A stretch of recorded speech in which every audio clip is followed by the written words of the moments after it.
Tırnağımla, elimle, çoluğumla, çocuğumla zorla bu eve sahip olduk. Ben ve 2 tane çocuğum şimdi burada beraber 3 aile oturuyoruz. Ondan sonra şimdi bize kaymakamlıktan emir geldi. 5 gün içinde çıkacaksınız, çıkmazsanız yıkarız. Artı biz kaymakamlığa gittik, derdimizi anlattık. İşte biz hadi şimdi çıkıp nereye gideceğiz? Ev yok, bir şey yok. Biz mağduruz şimdi. Biz zaten bu sene, kaç senedir bu surda biz mağdur olmuşuz. Bu mağdurluğumuz daha da devam ediyor.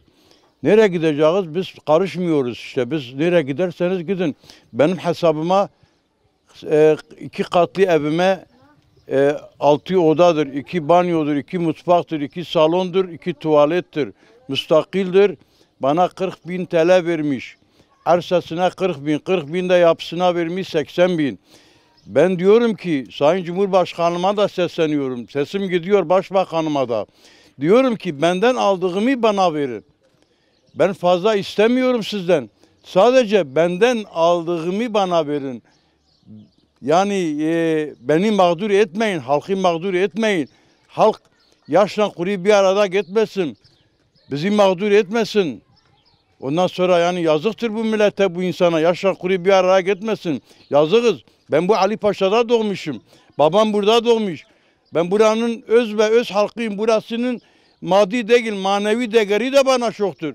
Önce başbakanım geldi dedi ki ben halkıma dedi burada vereceğim. Oturan yerde Ali Paşa'sa Ali Paşa'da vereceğim. Şimdi bakıyorum orada da ses yok. Şimdi bana tutmuş diyor sana Tokyo'dan veriyorum. Ya ben burada doğmuşum, bana burada ver. Tokyo'dan niye veriyorsun sen? Şimdi yargısız infaz olmaz. Bu şekil. Bize dediler bu kadar. 5 sene geçti, 6 sene geçti. Ben dedim kardeşim ben vermiyorum. Sen bana benim evime bir oda bu paranı al yapamam ben. Senin verdiğin parayla ben bir odayı yapamam. Sen nasıl bunu bana veriyorsun ya? Sen o zaman sen yani infazsız karar veriyorsun. Bizi infaz ediyorsun. Kararsız infaz olmaz dedim. Ya bu böyle olmaz yani halka biraz vicdanlı olsunlar. Sayın Cumhurbaşkanıma sesim gidiyor. Başbakanıma sesim gidiyor. Diyarbakır il valısına sesim gidiyor. Duysunlar bunu. Milleti ezmesinler. Yazıktır. Yazıktır bu millete. Yazıktır, ayıptır, olmaz. Yazıkız biz, insanız biz. Allah bırakmaz hakkımızı. Ben burada sesleniyorum. Sayın Cumhurbaşkanıma Recep Tayyip Erdoğan'a, Sayın Başbakan Binali Yıldırım'a da sesleniyorum. Diyarbakır il valısına da sesleniyorum. Fakire bu şekil yapmasınlar. Yaş kuruyup hemen çık demesinler.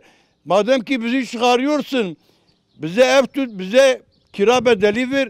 Bizi sen mağdur, ben 3 ev buradayım oturuyorum. 3 evim benim ne olacak? Ben kimin evine gidip kiracı olacağım, bu parayı nerede ödeyeceğim? Benim bir emekli maaşım var. Yani ne olur bu geçimim nasıl olacak? Yok çık yıkacağız. Ya çık yıkacağız olmuyor. Bana yol göster, yorgan göster. Yardım et ki çıkayım ben. ومد بهم خانية خنادنو وتحق حقوقي وان لما تنية ومد تجيرك وتجقي ما برنو أمي بكذهر تحكمي ما تنية أمي كاب كذهر شار مالن كام شار مالنا أمي بكذهر أمنادن حيا حكمي ما هب أمناد تحقي وان لما يجي أمناد ما خانية من دقات شار قديم من شار لا يمتيدنه كفا شار لوانا زي بكذهر أفخانية على صابي خاني تكري شار دايرة كانم بكرم أنا كارم مقدوريت يا ما ولا جبونا خاني دور ما متنا يا أمنا كان باشقة خانية بكرن أمنا كان قريب أمنا كان بكرن شلو 1 مليار para دايم شلو 1 مليار وشست أم دمال خانية من دقاته وبأزولاي خونه كامير كدارن أم تكم خانية كي خانية كريجن كابكن ولا دور ما متنا يا مشافكن لا يم فقير لقم تيدا الشغل ميركي مجي اسكا جرتي يشم درباس نابه كابي كلها في هرم كلها في هرم خاني كبير خاني كتاني بحبن كابي كلها خاني خاك أم كلها مي هذا أما شعب بني بدن يم دينا أم خاني دخافه أو جزء ما بدل كابن خاني أم درنا كابن أم كلها مي هرم بيش حب قدي هورن ديوانا أمن خوش كيوانا أما بني بدن يم شعب دينا أم خاني خلنا دن بلي والله مخاني أمزوج زلم خاني خو نادر ما جا كابتن أكا سلمى خراب بكم بالأخلاق بكل دامي هذا